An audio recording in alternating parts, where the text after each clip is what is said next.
Yo. Aiwa, handizi kurikwata. Yo. Ridhimu iri ndini ndaripanda. Yo. Aiwa, James. So. Regai nini nditisekei.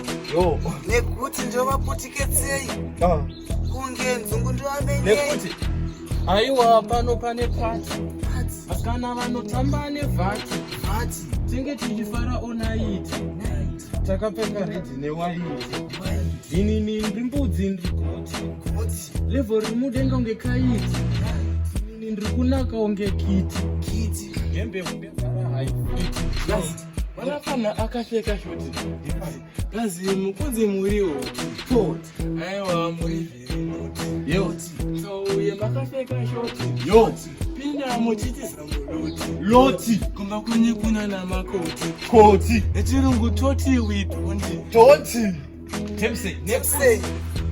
Aiwa, takunza zvamakoti. Koti. Yoti. Aiwa, tovavharira mugoti. Nekuti ndiri mupanda ndiri skoti. Aiwa, ndakapfeka riri shoti. Ndichitoda ndichitsoti. Kondo yefoti. Temse. Ndine choro avo vari Nefoti. Aiwa unakumira right. Fanika wakapfeka tumadrezi tunobata. Iwewe netumwe tumataiti. I can't imagine it. In between your thighs. Nekuti handidi kuona mumwe pauri. Ndinomutsa fight.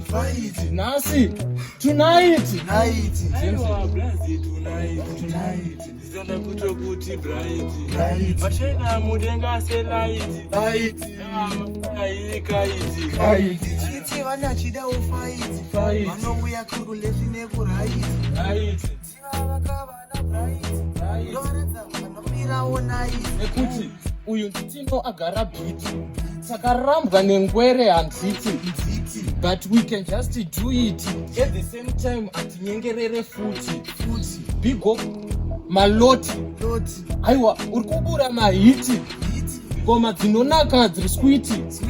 Vamwe vachitoramba mayuti. Aiwa, bhazi vangu muri pahiti. Mbamenye mune maswiti. Aiwa, ndafuka manizi. Ndisiti ndakutora Nekuti bhazi ndimuri pajuti. Yo. Ndimi mukuguma mayuti.